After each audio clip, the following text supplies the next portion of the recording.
Okay, hello everyone. Hello Sarbatara and everyone who watched this video. Hope we are all in good condition. So before we start our lessons, let me introduce myself. I'm from Group 8. My name is Renanthera. I'm going to discuss some of the TOEFL skill. As you can see on the screen, our topic discussions today are listening skill 20 to 21 and structure skill 38.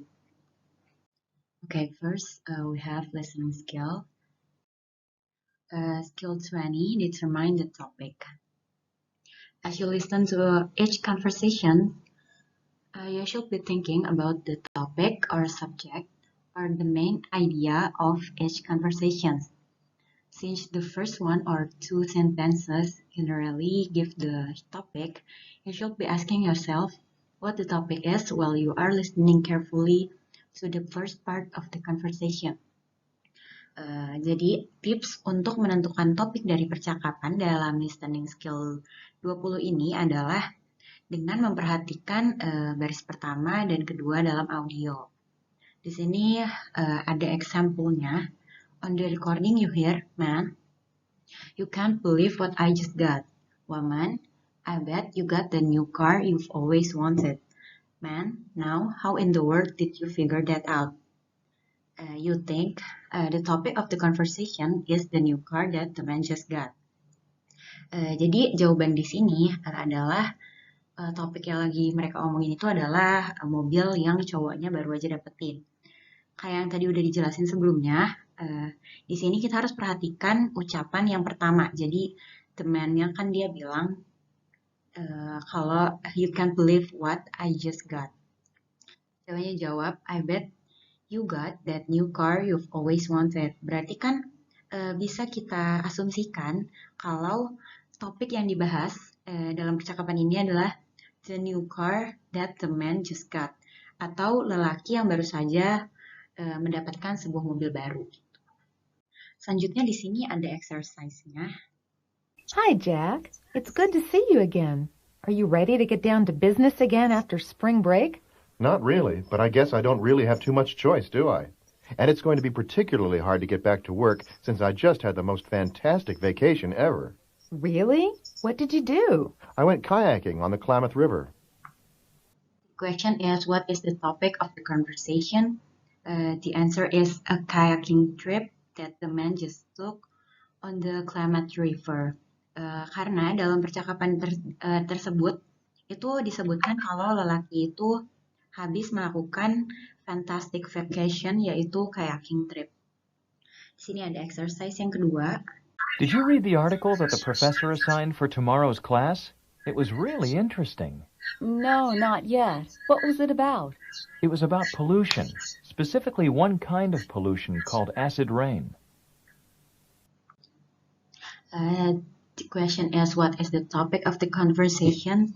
And the answer is one kind of pollution called acid rain.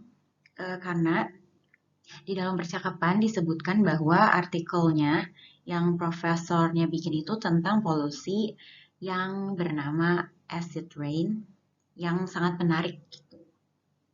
Okay, so next we have listening skill 21, draw conclusions about who, what, when, where. As you listen to each long conversation, you should be trying to set the situation in your mind. You should be thinking the following thoughts. Jadi dalam listening skill 21 ini, kita tuh akan mendapatkan 4 pertanyaan yang akan berkaitan dengan percakapannya. 1. Who is talking? 2. When does the conversation probably take place? 3. Where does the conversation probably take place? And the last one is, what is the source of information for the conversation? Example, on the recording you hear, "Man, why do you have so many books?" "Woman, I need them for my paper on George Washington. Do you know how I can check them out?" "Man, yes, you should go downstairs to the circulation desk and fill out a card for each book." You think The first question is who is probably talking, and the answer is two students. Jadi jawaban dari pertanyaan yang pertama ini adalah dua murid, yang cewek dan yang cowok, the man and the woman, yang lagi ngobrol tentang tugasnya dan mau meminjam buku. The second question is where are they? The answer is the library.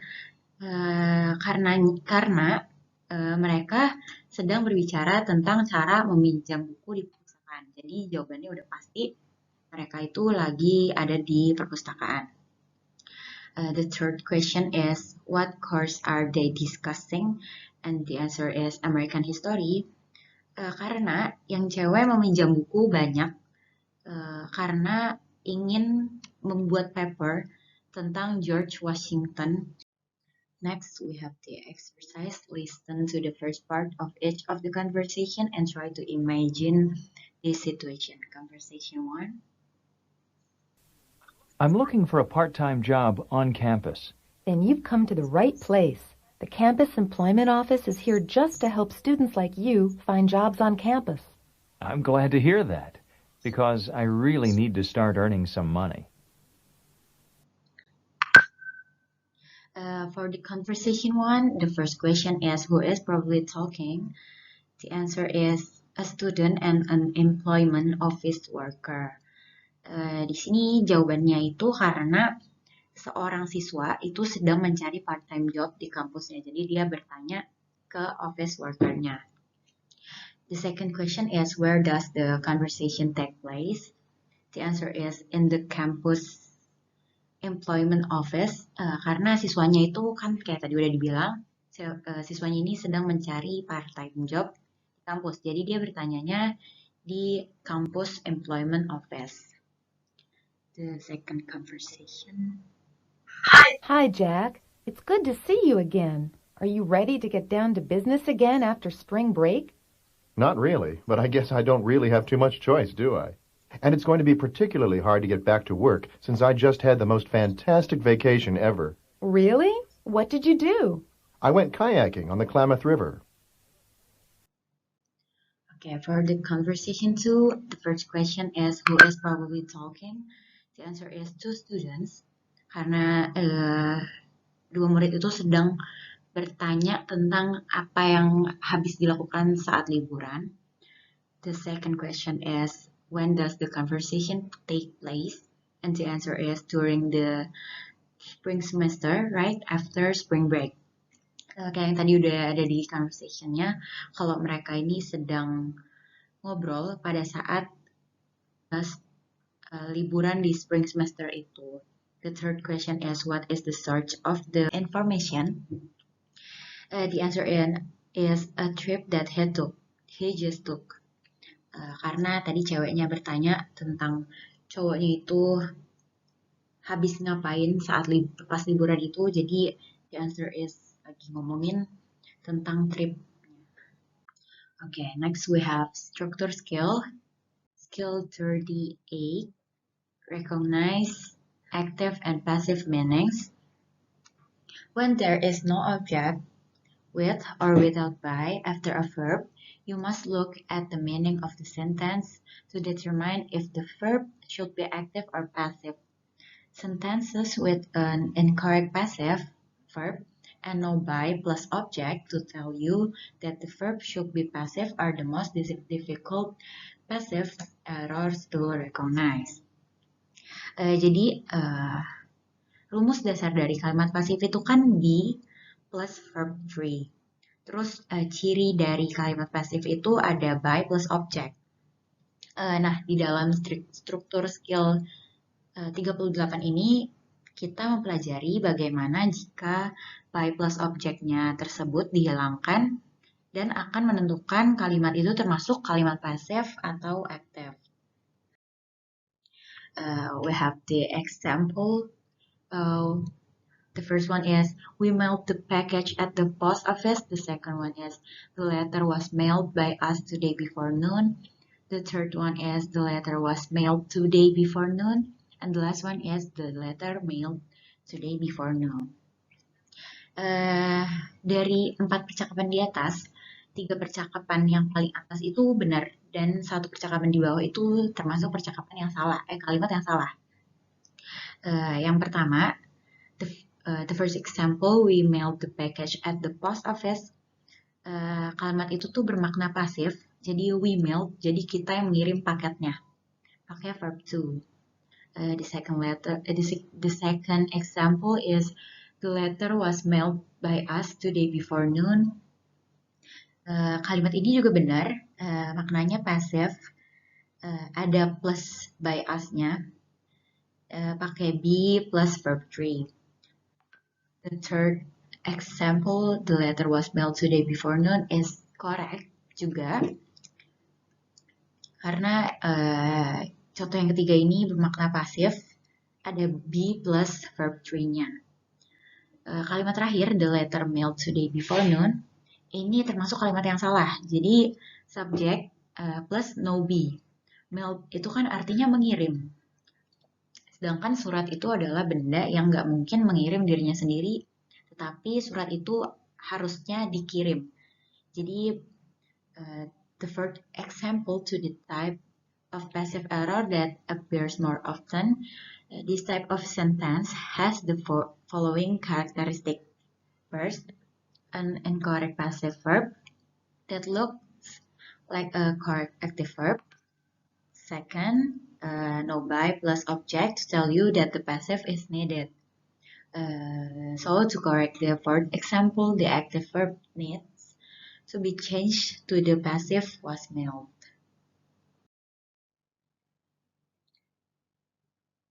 Okay, to determine that such a sentence is incorrect, you must study the meaning of the subject and the verb. You must ask yourself if the subject does the action of the verb, so an active verb is needed, or if the subject receives the action of the verb, so a passive verb is needed. So there is the following chart outlines to the difference and meaning between active and passive verb.